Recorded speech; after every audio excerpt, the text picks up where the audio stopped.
Scholastic Audio presents Infinity Ring, Book 6, Behind Enemy Lines, by Jennifer A. Nielsen.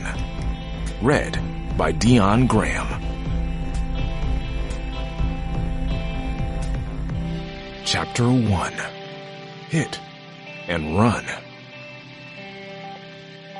Rick warped into their new reality with a hard landing on the pavement. Grumbling loudly, he did a quick check to see if anything was broken.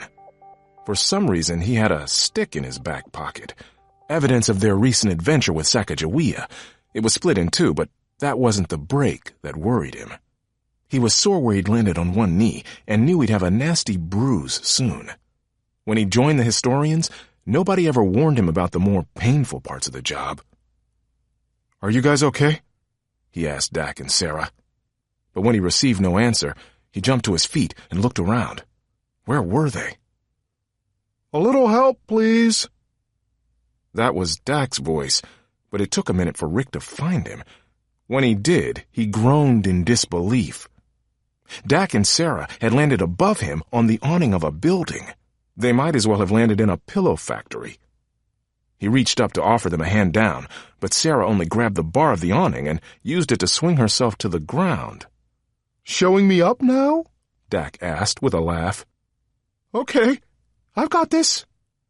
He took hold of the same bar, but instead of gracefully rolling off the awning, he lurched down like a falling sack of flour and got his belt caught on the pole. Between bursts of laughter, Rick managed to say, "It's amazing you survived without me for so many years." "Hey, the last time I fell into an awning, I got down just fine," Dak said defensively. Which made Rick wonder exactly when and how something like this had happened to Dak before. It wasn't during their time travels, but he decided not to ask. Rick grabbed the kid's belt, but it also took Sera's help to yank Dak free. When he fell, he landed on them both, and they all crashed to the ground. Rick was pretty sure he bruised his other knee in the fall. That figured because, once again, Dak had something soft to land on. Him. Once they'd gotten back to their feet, the friends brushed themselves off while they looked around the area, a quiet town with small shops and friendly-looking stores, all closed for the night. "It's late," Sera said. "I feel like we should be tired, but to us, it's still just another day in the American frontier." Rick sighed. For a long time, he had been disconnected from anything he should be feeling. "It's all relative," he said. "The time, the day of the week, seasons, no matter what the clock says, we sleep when we're tired and eat when we're hungry." "Well, I'm both." Dak licked his lips to emphasize the hunger. "Let's explore the town and maybe we can find a place to stay and get something to eat. There has to be some cheese here somewhere." The streets were narrow and wound in seemingly random directions. Rick's eye immediately sought out written words to get a sense for where they might be. Many of the buildings in this area looked old, but cars lined the roadside, and an occasional phone booth or mailbox occupied the sidewalk. "We're in the 20th century," Sera said as they started walking. "And somewhere in Europe, I think. I wish the square had told us where and when we were going, and not just the coordinates to enter into the ring." Rick pointed to a shop sign on their left. "McGregor and Sons, Butchers," he read. Written in English. "We're in Aberdeen, Scotland," Dak said. "April 21st, 1943, smack dab in the middle of World War II. Rick hated to admit it, but sometimes Dak was pretty good at figuring things out. He started to say so, then stopped when he looked over. "What?" Dak had his nose buried in a half-crumpled newspaper. Even from here, Rick could see its name. The Aberdeen Press and Journal. No doubt, the date was printed somewhere right below it. "Yeah, you're a regular Sherlock Holmes," Rick said. "If you mean that I'm good at gathering clues for my brilliant deductions, then I take that as a compliment." "Okay, Sherlock. Then figure out why we're here." Rick looked around. "Who has the square?" With one hand still on the newspaper, Dak reached into his pants and pulled out the electronic tablet, then held it out for Rick. You know. Rick had never understood why the kid had to carry it in his pants. I'll take it, Sera said, stretching out her hand.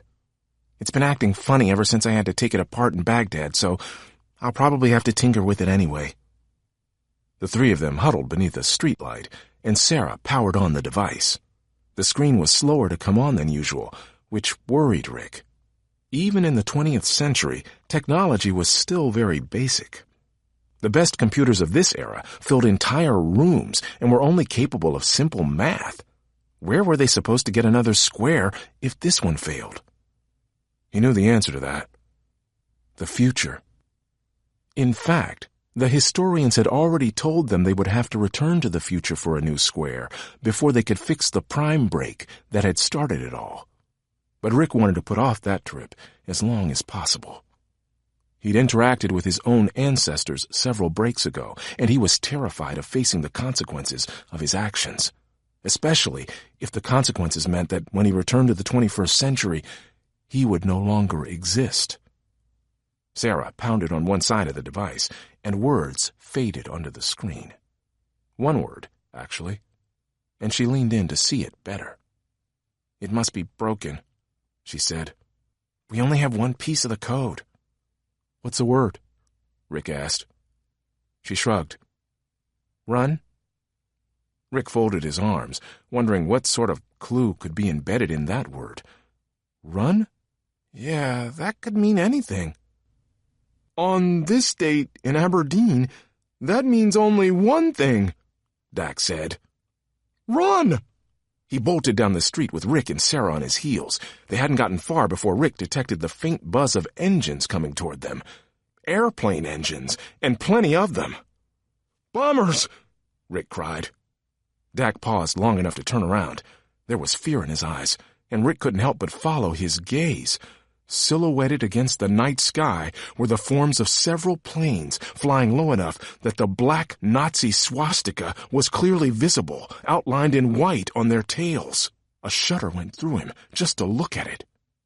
It sounds like people are screaming, Sera said, covering her ears to block out the horrible noise. Those are sirens on the planes, Dak said. It's psychological warfare meant to scare people.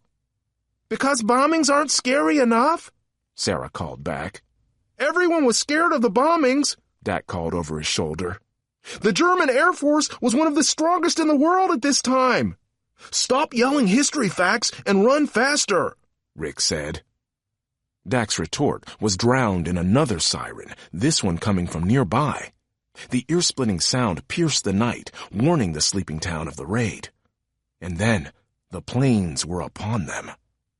Dak dodged toward a street on his left, but from the corner of his eye, Rick saw a plane drop something in that direction. He grabbed Dak's sleeve and yanked him the other way. Sera screamed as another bomb landed down the street on their right. Glass shattered nearby, and the entire wall of a building crumbled to the ground. There might have been people in that building, Rick thought. Come on! Sera made a run for a church straight ahead of them. No! Dak shouted. No, I've seen pictures of that exact church. Afterward. Other people were swarming into the streets by then. Half-dressed men and women carried children in their arms or hurried them hand in hand down the streets. The children wailed as explosions echoed throughout the town in a deadly fireworks show. Rick, Dak, and Sera found themselves overtaken and forced to move in the direction of the crowd, but Rick had no idea where the crowd was headed and didn't like the feeling of being wedged against so many panicked bodies. When he saw a way out, he grabbed Dak and Sera and pulled them into a side street. They ran straight into a squadron of soldiers, rushing to help what people they could. Rick and Dak backed against the wall in time, but Sera was slower and was knocked to the ground. One of the soldiers stopped, a lanky young man with an easy smile and red hair shaved close to his head. He reached out a hand to help Sera to her feet. You're not from Aberdeen? His eyes scanned their clothes and then flicked to the square in Sera's hands. Where's your folk? Our families? Rick responded. While Sera brushed herself off, he said to the soldier, We're on our own, very far from home, and we need shelter. My name is Cadet Duncan Shaw, the soldier said. I'll help you lot, but keep edgy for the bombs." Duncan steered them down an alley. Rick looked up at the high stone walls and thought if a bomb landed up there, it'd bring the surrounding buildings down on their heads before they had a chance to escape. "Where are you taking us?" he asked. "Bomb shelter." He hurried them forward until they came to a small metal structure with a rounded roof, half buried in the ground. "On your knees now." He practically pushed Sera to the ground. Dak and Rick crawled into the shelter right after her. Something exploded behind them, and they crawled faster. Duncan followed them, and only seconds later, the sound of granite walls and other debris falling into the alleyway blew into their shelter, along with dust and small bits of rock. "It's a gubbing from the Nazis tonight," Duncan said. "Gubbing?" Dak mouthed to Rick. Rick sighed. "A beating?" "My translator isn't picking up on some of the words," Sera whispered to Rick. "Maybe it's broken too." "It's working fine," Rick said under his breath. "It just considers this English." They sat there a moment in silence, in a space barely big enough for 6 or 7 people. Rick wondered if anyone else would follow them into the shelter, but no one did. Then Dak started to squirm. By now, Rick recognized why. Dak was thinking about some history factoid that just had to be shared, whether anyone wanted to hear it or not. "Spit it out," Rick said. "You look like you'll hurt yourself if you don't." Dak grinned. "The German planes are impressive and all, but the really interesting ones were the British Spitfires. Did you know they were painted pink? That allowed them to fly almost invisibly below the clouds at sunset. Imagine that! Pink warplanes!" "The only warplanes that interest me right now are the ones over my head," Sera said. "Why couldn't we warp into someplace quiet for once?" Duncan sighed and leaned forward with his hands at rest on his knees. "Aye, it's as I thought. I ken what you need. Sit down, lads, and let's have a blether." "A long talk?" Rick rephrased it for Sera's benefit only. Dak could figure it out on his own. "Talk about what?" "You're a very long way from home, eh? Measured in years, not miles." "How did you know?" Sera started to ask, but Duncan only smiled. "I recognized you at once. I'm your historian." Chapter 2. The Historian's Challenge. Dak shared a glance with Rick and Sera. He saw his own question reflected in their eyes. Could they trust Duncan? Ultimately, though, he figured Duncan couldn't be SQ, or else he'd have pushed them into the path of the bombs, not saved them. Then again, they had been tricked before. Dak decided to take the risk. "If you're our historian, what do you think has gone wrong here?" Duncan rolled his eyes. "Do you hear the bombs? The pelter in the streets? Come on, lad, everything is wrong here." But Dak only shook his head. "World War II was the most destructive war in world history. Millions of people died, and the world was never the same again. But even though war is terrible, that doesn't mean history has gone wrong." In fact, Dak was tired of having history go wrong. Everything he understood about the world was based on his knowledge of the past. Having to doubt the history he knew felt like walking across thin ice and wondering when it would all break apart. "I ken what you mean," Duncan said. "But the Allies must win this war. If we lose, then it's not only the Nazis who win. It's the SQ also." Dak closed his eyes. Every student learned about the Second World War in school, and of course, he always knew more about it than the teachers, who usually let him take over the lesson for the class. Not only did this war spread fighting to all corners of the globe and launch weapons capable of destroying entire cities, losing the war had also shattered the idea of freedom, real freedom, around the world. On one side were the Axis powers, Germany, Italy, and Japan. Germany was led by Adolf Hitler, someone Dak considered one of the greatest villains of history. Hitler's goal was to build an empire for the people he felt deserved to live, namely, those of his own race and ethnicity. Even thinking of him and the millions who were killed under Hitler's orders, Dak felt sick to his stomach. Much of the world rose up to fight against the Axis powers, but the Allied powers, as they came to be known, were led by the United States, Russia, and Great Britain. That included Scotland, now under air assault. But nobody wins this war, not really. Sera nudged her best friend with her elbow. Believe it or not, Dak, when you talk, I do pay attention sometimes. Dak's eyes flew open. What do you mean, sometimes? She only shrugged a half-hearted apology. If you listen to everything, then you know the most important part, Dak said. The Axis and Allied powers beat each other into the ground, but a winner does emerge in the end.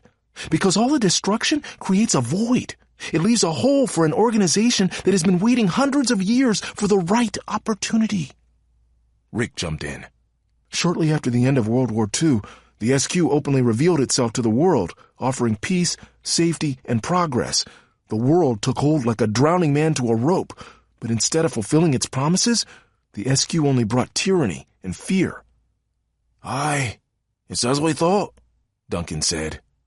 The historians believe the Allies must win this war, or else there'll be no stopping the SQ. Then he pushed out his chest to better display his uniform. It's why I joined the Royal Navy. I've got to fight, do me part. But we need someone to change the direction of things.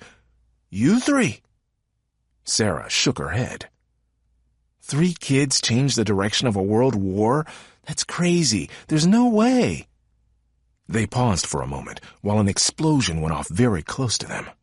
Something crashed against the side of their shelter, denting the metal behind Rick. They all scooted in closer to the center and waited for the noise of falling debris to fade. When it did, Duncan said, It won't be easy for you, but it is possible. How? Rick asked. Duncan turned to Dak. You're a dead clever lad for history, right? Tell me, what do the Allies need so they can win?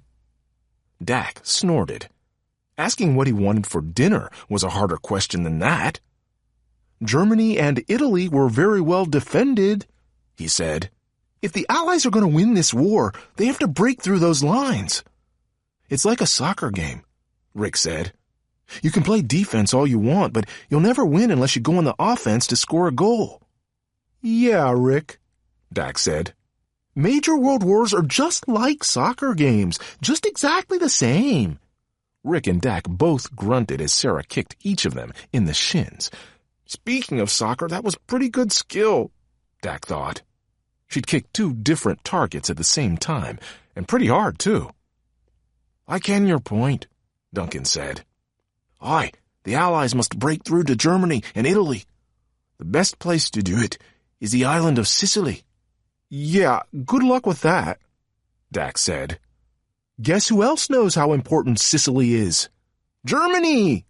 Hitler's got that place so well defended, the Allies could lose everything if they attacked there. How can we help? Sera asked. Duncan looked around a moment as if checking for any eavesdroppers, which Dak found odd since they were the only ones in the shelter and the air raid was still going on outside. It wasn't really a good time for eavesdropping. When Duncan was satisfied, he said, He's no historian, but my best mate works in London in room 13 of the Admiralty. He told me of a plan there. I sworn to keep it stum, but I think I should tell you, lads. To hear better, Dak leaned so far forward he almost lost his balance. He loved the idea of a secret plan. What do you lads think of being spies? Duncan asked, smiling. As far as Dak was concerned, that sounded great.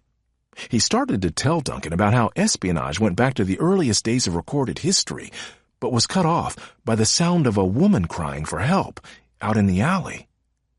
Duncan poked his head out the door. You lot stay here and be canny. I'll go help her. He ran into the night, while Dak, Sera, and Rick watched from the door, hearts in their throats.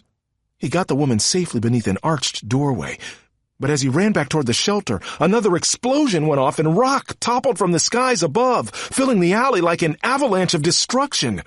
Rick pulled Sera and Dak to the far end of the shelter, and they watched as large chunks of granite filled the small doorway until, only seconds later, it was completely blocked, and everything went silent. Chapter 3. Rick's Secret. For the longest time, Sera didn't speak. She couldn't even begin to think of the words that should be spoken in such a moment. The air raid seemed to have ended, or at least the explosions stopped and the sound of engines passed.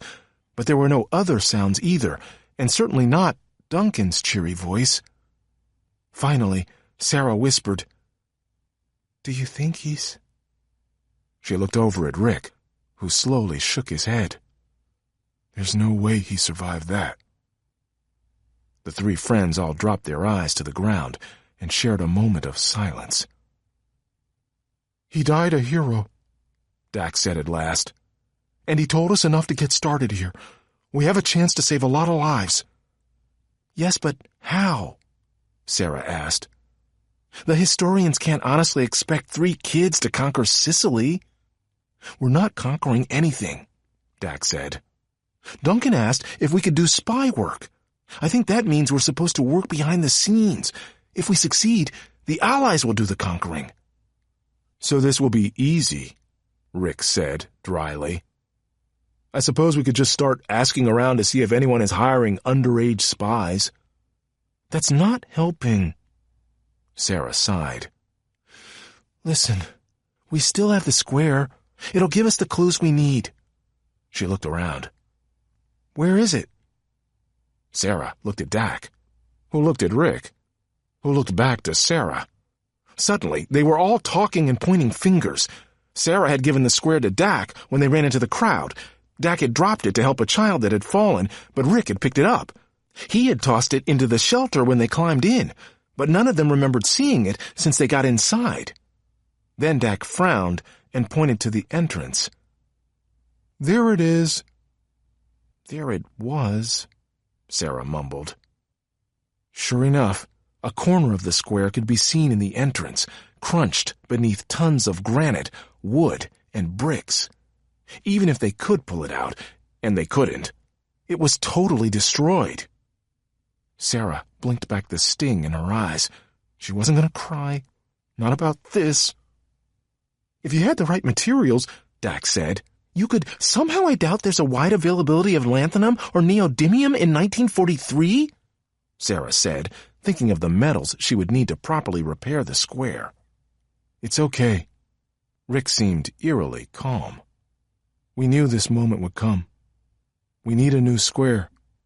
You and Dak have to go home and get another one." Rick was right. A trip to the future was the only way to get another working square. But she couldn't ignore how Rick had left himself out of the plan.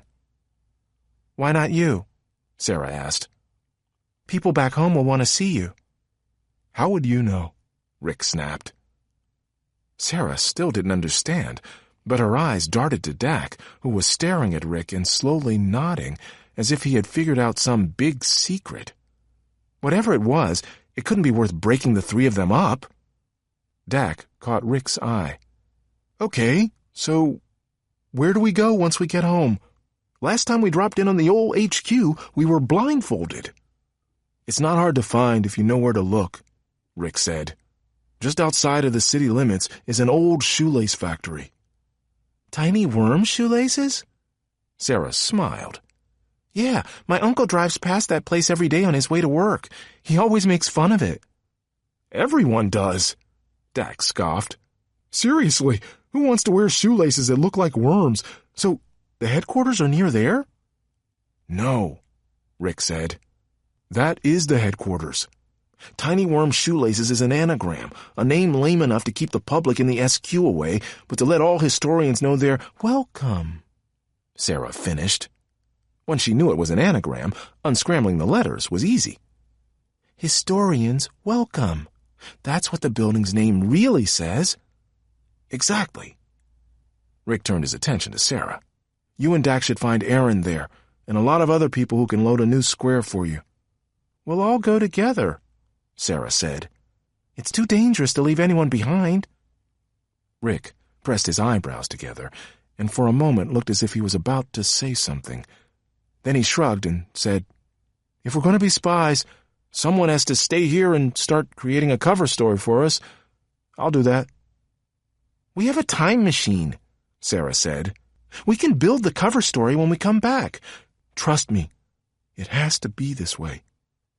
Rick's tone was more insistent this time. "Listen, you can warp back to London 1 week from today's date. That'll give me time to get there and start figuring things out." "We can meet at the Tower of London, right at noon," Dax said. "Fascinating place. A lot of beheadings happened there, including a couple of queens. It was also a zoo." "No!" Sera felt angry that Rick wasn't budging and that Dak wasn't helping her. "We're not leaving without Rick. What if he gets into trouble with the SQ?" "I won't," Rick said. "Tower of London, 1 week from today. I'll be there." "Plug in the coordinates to take us home," Dak said to Sera. Then he turned to Rick. "Stay safe, dude." Sera reluctantly entered the coordinates, but she had no intention of pressing the button to send them away until she convinced Rick, and now Dak, that they must all stay together. Dak put his hand on the ring and shared a grim look with Rick that Sera didn't like. Whatever secret Rick had, it was big, and she was sure by now that Dak knew what it was. "Take my hand," Sera said to Rick. "Whatever is wrong, we'll fix it together." "See you in a week," Dak said. And then, before Sera could stop him, he pushed the button that would send them away. Sera was yanked into the warp, still yelling at Dak and holding out a hand to Rick. Dak had a firm grip on her at first, but as they were pulled along the time stream, he cried out in pain and nearly lost hold of her and the ring. Now it was Sera's job to grip Dak tightly. She wouldn't lose him to time the way he had lost his parents. After what seemed like a particularly long trip, Sera was spat out of the warp onto solid ground. The usual shudder ran through her, but she shook it off and turned her attention toward Dak. He was curled into a ball beside her and visibly shaking. "What's happening to me?" Dak said. "Oh," Sera said softly. "You've just had a remnant." Chapter 4. A Homecoming Welcome. Sera had experienced hundreds of remnants in her life, some of them so awful they literally made her sick. They always left her cold and often in tears. Having become so familiar with them, it wasn't hard to recognize when her best friend had just experienced his first one. Lying on the ground, Dak continued shivering like they'd just landed in the middle of an Arctic winter. "If you're still mad at me," he said through chattering teeth, "feel free to gloat." She was still angry with him. He'd been wrong to leave Rick behind and never should have forced her to leave that way. But it was hard to stay angry while he looked so pathetic. Sera crouched down beside him and put a comforting hand on his shoulder. "You never get used to it, but at least the feelings pass pretty fast." The remnant was probably made worse by the stresses of time travel, which were already hard enough. At least he'd stopped shivering. Dak rolled to a sitting position and wrapped his arms around his legs. "I'm sorry, Sera. I never understood before. Not really. I wish you didn't have to understand now." Then she smiled and bumped his side with her elbow. "But this is the point of what we've been doing. We're fixing things." She had expected Dak to respond with his usual positive attitude, or at least something playfully sarcastic, but now he only looked at her with eyes that had become hollow and hopeless. "Not this time, Sera. You said that remnants are a feeling that something has gone wrong, that what you see with your eyes isn't what you feel is true." He turned away and shook his head. "Well, something's definitely wrong. I think coming back here was a mistake." "We didn't have any choice. If we don't get a new square, we'll have no way of knowing what else needs to be fixed." "Then let's just get it and leave as fast as we can." That was what they should do, yes. But Sera still felt haunted by what she'd seen in the cataclysm. She longed to go home, just for a minute, just to check that everything there was okay, and maybe better than okay. Sera had learned, to her horror, that her parents were destined to die in the cataclysm, but that meant they should be alive now. What if they were at home waiting for her? Or what if they weren't? To go there and find her home as empty as before, it would almost feel like she was losing them all over again. Dak shuddered, drawing Sera's attention back to him. Can't you feel it too, Sera? This is all wrong. Being here will ruin everything we've already done. She squinted against the rising sun behind him. How can being in the present ruin the past? I don't know, but it does, okay? Something's going to happen that... He stopped, as if choking on his own sentence. That what? He didn't answer, and Sera asked, What's with you and Rick all of a sudden? Do you know why he wouldn't come back with us? I think so. Dak shrugged. He's been acting weird ever since 1850 with Harriet Tubman, and I think I figured out why. Then he turned to Sera. But that's for him to talk about, not me. Is it bad? Dak nodded. Yeah. If I'm right, it's pretty bad. And your remnant? The one you just had? Dak got to his feet and began running down the quiet street. He called behind his shoulder, Let's just get the new square, okay? Sera ran after him, but her mind was racing even faster. She knew how hard it had been to tell Dak what she had seen in the cataclysm, and Rick clearly knew something that kept him from coming here at all. What had Dak just experienced that he didn't want to share with her? It only took one look at the historian's headquarters to know it was completely destroyed. Maybe a tornado had driven right through the building, or maybe this was all that was left after the SQ had invaded. That was a cheery thought, Dak realized.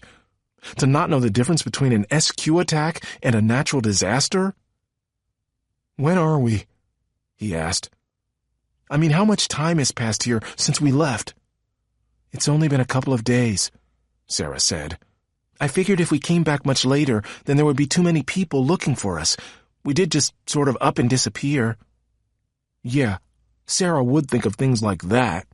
If it had been up to Dak, they would have come back early enough to save his parents, or at least in time to warn the historians about the SQ attack on their headquarters.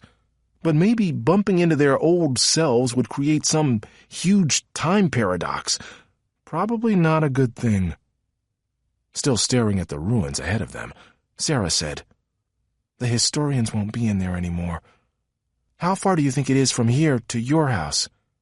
Dak shook his head. We're not going back there. Rick said the historians watched your parents' lab. If we go there, they'll find us. Maybe the SQ watches it too. I bet you Rick didn't think of that. Dak knew he'd scored a point there, but the look on Sera's face told him that she understood the real reason for his protests. He didn't want to go home. Not yet. Wherever and whenever they'd traveled, Dak had been too busy figuring out puzzles, dodging time wardens, and living the world's history to think too much about his parents. To wonder if they were still all right, and to worry about what would happen to them if he failed. But if he went home, that was all he'd be able to think about. Losing them once was hard enough. He didn't want to go through that again. We don't even have to go inside, Sera told him. Just make sure the historians know we've come back. Then they'll give us a new square, and after a quick stop at my house, we'll hurry back to 1943 again. Easy peasy, no problem. Dak caught the part about a visit to her house, but he wasn't going to argue with that. He knew she had questions that made her want to go home just as strongly as he wanted to avoid his own, so he began trudging along beside Sera. Okay, we'll go to my house, but the one thing I'm learning about time travel is that there's always a problem. Chapter 5. A New Traveler. If it really only had been a couple of days since they left, then Dak and Sera had barely missed some truly harrowing events. A gap in the earth had split open along Main Street and was so wide in some places that entire cars had been swallowed into it. Several windows of their school were boarded up with a condemned sign across the entrance, and the theater near Dak's home now had an uprooted tree lodged upside down through its roof. Where the current show's name had once been The Farthing Family's Music, the H in farthing was now missing from the billboard. Dak snorted out a laugh and pointed to the sign. "Look, Sera, now it says—" "I can see what it says." "That would make some interesting music, all right." Sera only rolled her eyes while Dak continued laughing. "I need to hang out with more girls," she mumbled under her breath. Dak sighed as they turned into his neighborhood. "Just trying to lighten the mood. I gotta say, this was not the welcome I was expecting. Where is everybody? And shouldn't things be a little bit better than when we left? I mean, we've done a pretty amazing job of fixing brakes so far." Sera nodded silently. This was almost harder than when she'd seen the cataclysm, because as awful as it was now, she knew it would only get worse. The streets were entirely empty, but eyes peered back at them from windows and doorways. She wanted to scream at the people to run, but where could any of them go? Everything, everywhere, was going to be destroyed. "We have to succeed," she said to Dak in a hushed voice. "No matter how tired or scared or worried we get, we won't give up," Dak finished for her. "I agree." There were no signs of any historians when they approached Dak's house. Not that Sera had expected any, but it would have been nice to have some idea of how to get another square. His parents' lab seemed quiet enough, though the door was slightly ajar. Maybe the historians really were watching this place. "Do you have the infinity ring programmed already?" Dak asked. Yes. No matter how badly she wanted to go home, the devastation had convinced her it wasn't a good idea. For all she knew, the cataclysm could kick off at any moment. And besides, Sera didn't like the way Dak had looked after his remnant. The minute that square got into their hands, she wanted to leave for someplace safer. Like the battlefield of a world war, she thought wryly. "Then let's get the square and go," Dak said. "All we need now is a historian." "I'll bet Aaron left us some sort of message inside the lab," Sera said. "Maybe even a code, like we always get on the square, to tell us where to go next." Dak's eyes darted left and then right, as if he was uncomfortable. "Why don't you go check that out? I'll, keep watch out here." This time, Sera didn't push. She knew he didn't want to be reminded of his parents any more than he had to be, and maybe he was still shaken by the remnant he'd experienced. Unfortunately, Sera understood how that could feel too. So she nodded and said she'd be back in a minute or two. It was dark inside, and the lights didn't flip on when she tried them. That wasn't a big surprise. That earthquake along Main Street likely destroyed much of the city's power grid, but the Smiths' private generator, which kept their computers running, was still humming along. She could see the dim light of the screens at the far end of the room and used it to guide her way forward. "Hello?" a woman's voice called. Sera froze as a chair that had been facing the computers slowly spun her way. She squinted, hoping to see whoever was seated there better. But with the only light coming from behind the chair, the person was cast in shadow. "Sera? Is that you?" the voice asked. "What a relief to see that you're still safe. Is Dak here too?" "He's waiting outside," Sera replied. "Who are you?" "We met at the historian's headquarters. I hoped you'd come back here." Sera stepped forward a little closer. The voice did sound familiar, but everything had happened so quickly before they escaped the headquarters, it was hard to place it. She didn't think it was Aaron's voice, or Mari's. What other women had they spoken to that day? "I'm sorry, what was your name?" Sera asked. The woman leaned forward, and for a moment, Sera thought she got a glimpse of an angular chin. But then the woman reclined and her face disappeared again into the shadows. "You haven't completed your mission, Sera. Why are you here?" "Our square was destroyed during an air raid in World War II. "And is the infinity ring okay? You have it with you?" Sera clutched the satchel in her hands. "It's fine. We just need a new square, and Then we'll hurry back there." "Certainly. I have one right here. Come on over and I'll get it for you." The woman returned to face the computers and plugged a square in, probably to update it with the most recent data. Still, Sera didn't walk any closer, and she kept an eye on the exit just in case. "Mark is okay too," Sera said casually. "Who?" The woman remained facing away as she worked on the square. "Mark, the historian you sent to help us with the languages?" "Oh, yes. Mark, fine young man." Sera's mouth pinched together. Whoever was seated in that chair, it was no historian. All of them would have known it was Rick who came with them, and that there was no Mark. "There now. I have your square ready," the woman said. "But there've been some big changes since you left. Call Dak in and I can explain them to you both." "Sure." Sera already had her fingers wrapped around the infinity ring. She would get outside, grab Dak's hand, and get them out of here. The explanations could come later. Only Sera had barely turned around before Dak burst through the door. "We have to go right now," he cried. "There's SQ coming." "Actually," the woman said, "we're already here." And with that, she stood, and her face was fully lit by the computers around her. Sera saw the fierce lines of her jaw, hard and square. The red glow of the square in her hand deepened the blood-red tones of her hair, and as the woman came closer, her oily black lips whispered, "It will be less painful for you both if you just give me the ring." "Tilda!" Dak hissed.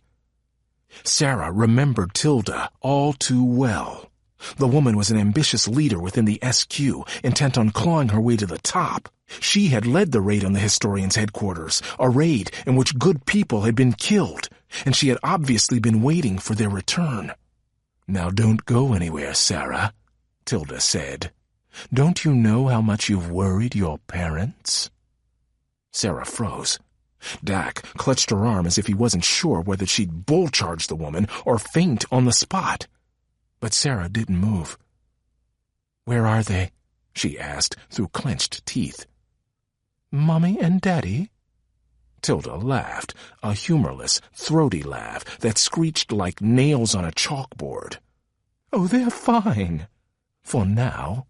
But they have a lot of explaining to do, and they won't be slipping away from us again." "Explaining?" Sera stepped forward. "About what?" Now Sera felt Dak tensing at her side. "Has the SQ done something to her parents?" he asked. "Oh, so you kids don't know the truth." Tilda's laugh turned dark and sinister. "Sera, your parents are SQ. They work for me." "No!" It was everything Sera could do to keep from attacking Tilda in that moment. "You're lying!" The voices of the SQ agents entering Dak's backyard carried into the lab. Soon there would be no escape. "You let my parents go!" Sera cried. "No, Sera, we have to go," Dak said. Sera turned to look at him, then felt Tilda's hand on her arm, pulling her back. Dak lunged for the woman, knocking her down. "The square!" Sera yelled. It was still in Tilda's right hand, waving wildly in the air. Dak put one hand on the infinity ring and then stretched enough to grab the square with his other. He wrenched it from Tilda's grip and said, "Get us out of here!"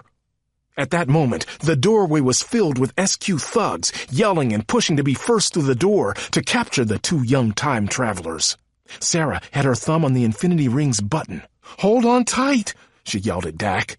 Instantly, she felt time grab onto her gut and yank her into the warp. She opened her mouth, but realized someone else was already screaming.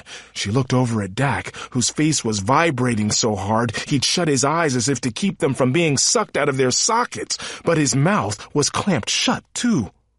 So who was screaming? Sera turned her head the other way. Before they left, Tilda had been holding the square with her right hand. Sera had noticed that, but she had never thought to check for where Tilda's left hand had been. It was on the infinity ring. Tilda was traveling with them through time. Chapter 6. The Trout Memo.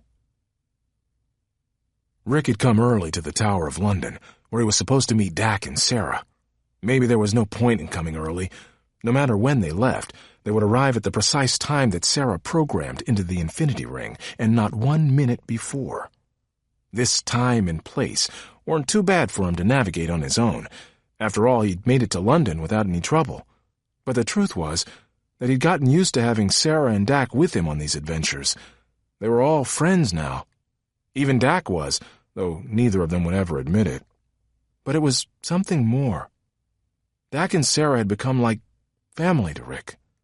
And he hated the thought that one day they would finish these missions, save Earth from the cataclysm, and then go home. Eventually, they would have to leave him behind for good. But not today.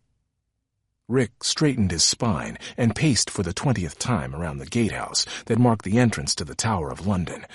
He had managed to get a job as a translator for the British Royal Navy. It was a civilian job, and the information he could access was so low security that he could have put it on a billboard with flashing lights and no one would care. But it did get him inside the Admiralty building where the British spies worked, and that was a good start. Dak and Sera would have to be impressed with that move. Where were they already? Somewhere in the distance, the chimes of Big Ben bonged out the change of the hour. 1, 2, 3. Wasn't it time for them to show up? 6, 7, 8. It felt like each chime was longer than the last. Then, finally, 10 and 11. Just as the final chime sounded, with sparks coming from nothing but empty air, Dak and Sera tumbled into existence. And then a third body rolled through. Tilda? Rick actually stumbled backward. Were they crazy? Why would they bring Tilda here? Dak and Tilda seemed to be fighting over a square, but Tilda was also fighting with Sera to keep a hand on the Infinity Ring. Rick dove between all of them and earned himself a hard kick to his chest and someone's elbow in his eye. He pushed between them again until Sera finally rolled free with the Infinity Ring and Dak separated on the other side with the square. "You miserable brats," Tilda growled. "Do you really think you have any chance of winning? Don't you know how strong we are here? This is where we took over the world." "What are we going to do with her?" Dak asked. "We have to send her back, obviously," Sera said. Rick didn't bother asking how they would do that. It'd be nearly impossible when none of them wanted to risk letting her anywhere near the ring. That could be a fatal mistake. He knew Tilda better than either of his friends did. As a child, he thought of her as a boogeyman. He'd already learned 6 languages before he could bring himself to say her name out loud. Then, as a young man, he'd studied her, as all historians did. She was the most dangerous person alive, and vicious beyond words.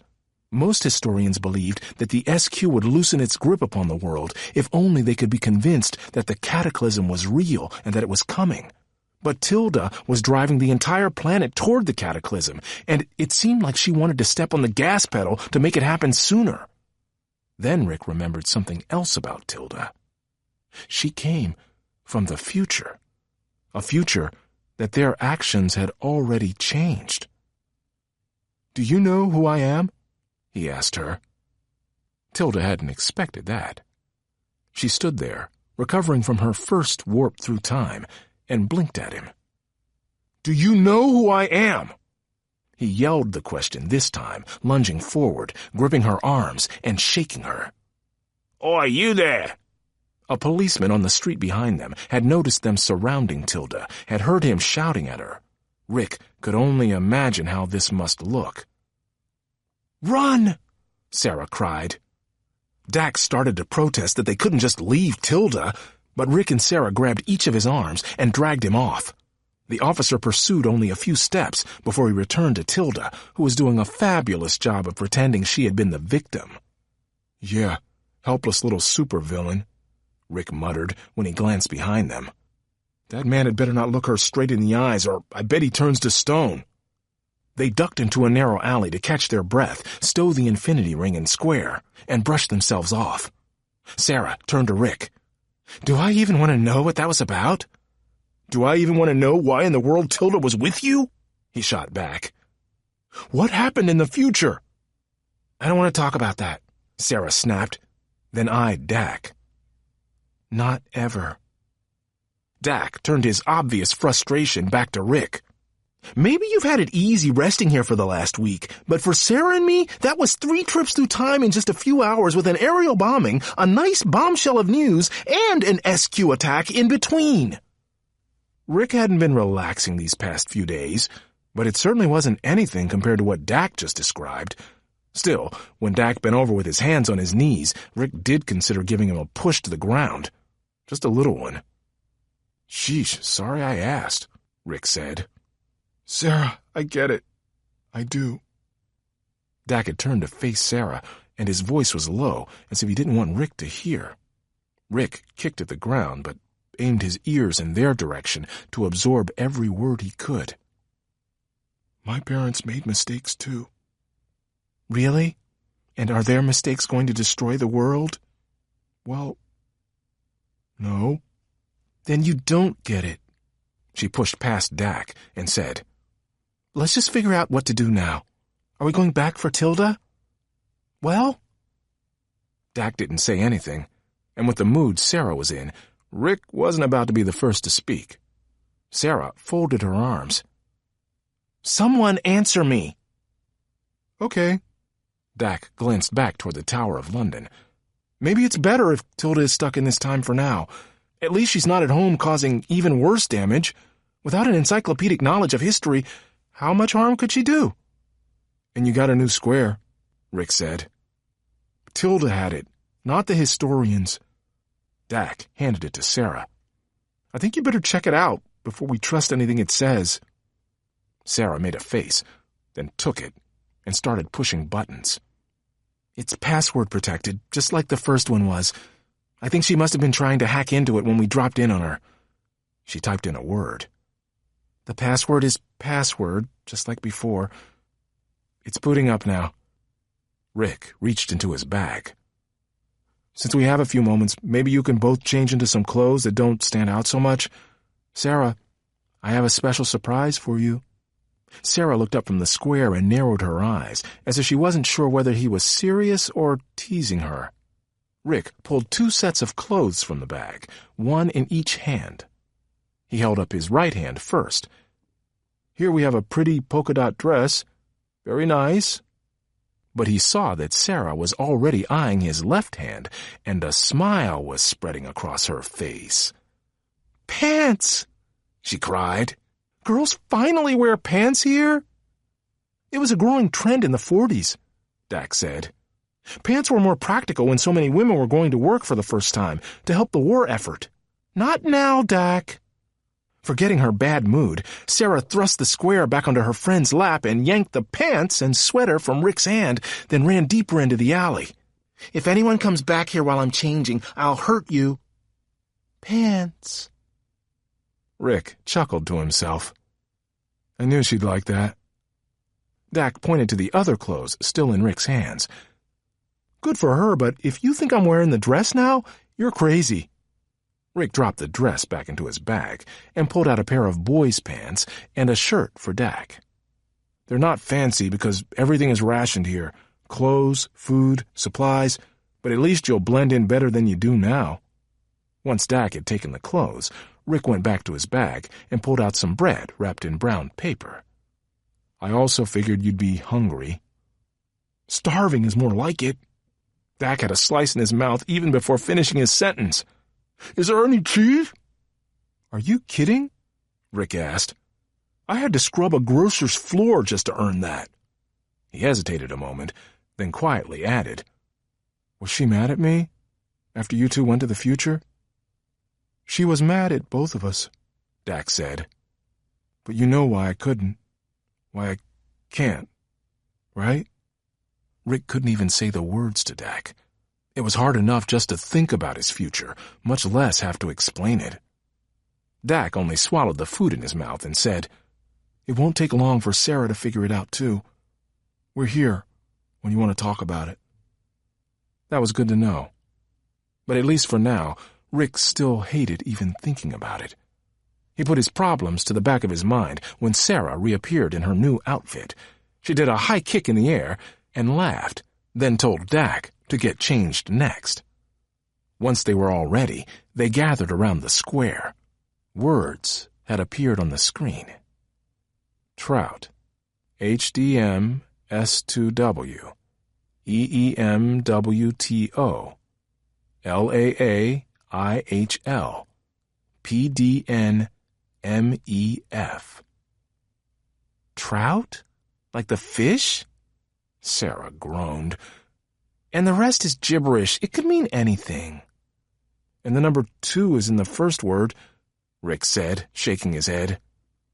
Maybe Tilda uploaded false codes after all, Dak said. I don't think so. Rick ran his finger across the screen. This looks like Aaron's handiwork to me. I was hoping it'd be written in Navajo, Dak said. You know, because this is World War II, and the Allies used the Navajo language for a code. It's one of the only wartime codes in history that was never cracked by the enemy. He looked up at Rick. You know Navajo, right? Rick shrugged. A little, but there's a reason why Germany never cracked that code. It's a spoken language, so at least in 1943 there's no written record of it. Its details can change depending on the specific tribe, and a lot of words mean different things just by the way they're pronounced. So, that's a no, right? Dak said. I know a little, Rick insisted. At least enough that I was able to talk my way inside the Admiralty building as a translator. I only translate newspapers from other countries, so it's hardly top secret, but I figured if we're going to be spies, then we needed to get inside somehow. Exciting, Sera said. You're like James Bond with a day job. It's funny you'd say that, Dak said, because Ian Fleming, who created the James Bond character in the 1950s, did work for the British Secret Intelligence Service in World War II. In fact, Dak drew in a breath and grabbed the square. Let me look at this. Sera scooted toward Rick to give Dak room for whatever thought was working its way through his brain. Anyway, Rick said, I've been working at the Admiralty. A lot of spy stuff happens there. Once they found out I knew so many languages, they've been very happy to have my help. Trout! Dak interrupted. When he caught Rick and Sera staring at him, he added, A few years ago, right at the start of the war, Ian Fleming wrote a list of ideas for how Britain might trick Germany, just like a fisherman lures in a fish. It was called the Trout Memo. But Ian Fleming only wrote spy novels, Sera said. This is real-life spying. Maybe the reason he could write them is because he'd already lived them, Rick pointed out. Exactly. Do you have anything to write with? Dak asked. Rick handed over a loose sheet of paper and the pen that he'd been using for work.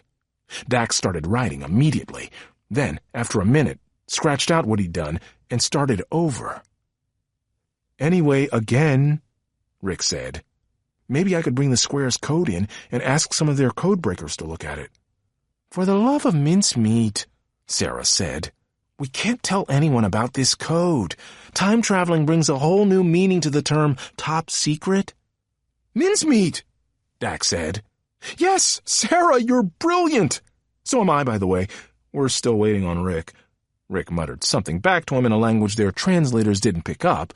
In case Dak didn't know he'd been insulted, Rick added, That was Navajo. And trust me, I got the meaning of my words exactly right.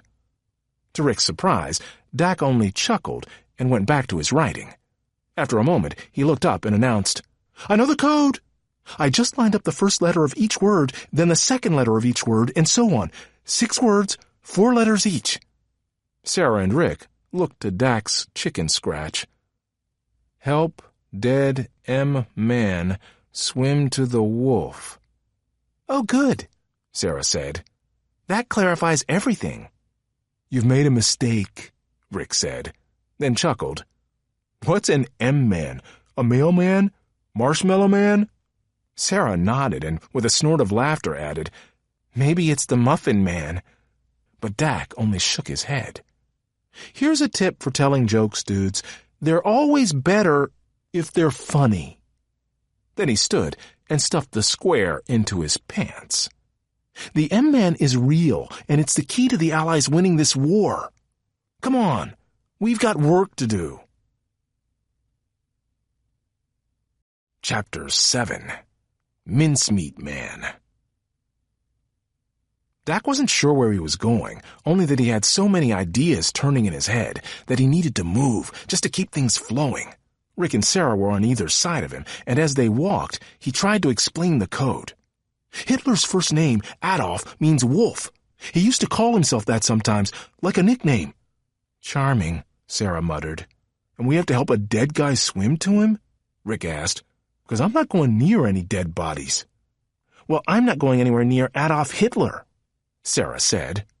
Dak stopped and turned to Rick. When you were inside the Admiralty this week, did anyone ever talk about Room 13? No, but Duncan mentioned it during the bombing, so I found it, but I'm not allowed to go inside. Why? What's in that room? I sort of hoped that by now you could tell me, Dak said. What? Rick asked. So you don't know everything? Sera interrupted them. Oh, for the love of mincemeat. Dak slapped a hand to his forehead as ideas moved like pinballs inside his brain. For the love of mincemeat, exactly. You're always saying that, Sera. She followed behind him as he started walking again.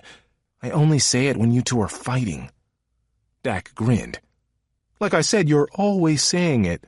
Anyway, I connected that with the word trout in the code. McMann is mincemeat man. Mincemeat is a code of its own. Like mincemeat pie? Rick asked. It's a code, not a dessert. I mean mincemeat as in slang for a dead man. You know, kaput, kick the bucket, cashed out, toast. If you're dead, you're mincemeat. And some dead guy is going to save the war? Sera asked. That was the plan, Dak said. But in the history I learned, the plan didn't work. In fact, it backfired in the worst possible way. The Allies never recovered. Mincemeat, Rick shouted. Yes! Could you say that louder? Dak said. The only way for everyone to know you're a spy is if you shout out your plans. Rick glared at Dak, then lowered his voice and said, Mincemeat. I've heard some people whispering about that. They got the body of a dead homeless person and dressed him up to look like a British officer. They call him Major Martin. That's him! Dak stopped walking, this time because he realized he had no idea where he was going. Then he turned around to Rick. The Allies are going to plant fake information about their next invasion on Major Martin. They want the Germans to discover it and believe what they're reading. But that's where they run into problems. What problems? Sera asked. The plan seems simple enough. To win this war, the Allies have to invade Sicily, right? Dak's thoughts were still racing, but he tried to say everything slowly so he wouldn't have to explain it a second time. Or a 10th time in Rick's case. So their fake information has to do two things. First, it has to convince the Germans that the Allies are not going to Sicily. Even though they are, Rick said. Dak nodded. Right. But the Germans are going to see the Allies preparing for an invasion, so they have to make them think their target is actually somewhere else. Greece, Rick said. I heard people talking about Greece. I get it, Sera said. So the Allies want Germany to think they're invading someplace they're not, and that they're not invading somewhere they are. Yeah, Dak said. Way to clarify that. Nice job. I still don't understand the problem, Rick said. In the history we learned, Hitler did get Major Martin's fake papers, but he never believed them. If Germany knows the story about invading Greece is a lie, then they know the story about not invading Sicily is a lie too, Sera said. So instead of tricking Germany, Mincemeat Man told them exactly where the Allies were going to attack, Rick finished. Dak folded his arms, satisfied with himself. In our history, the wrong, SQ-twisted history, Sicily was a disaster for the Allies. The Nazis were ready for us, and we never recovered. The only way to fix things is to make sure the wolf, Adolf Hitler, believes Major Martin is a real British soldier carrying real plans for the invasion of Greece. How do we do that? Sera asked. Dak eyed Rick. For a start, you have to get us inside room 13.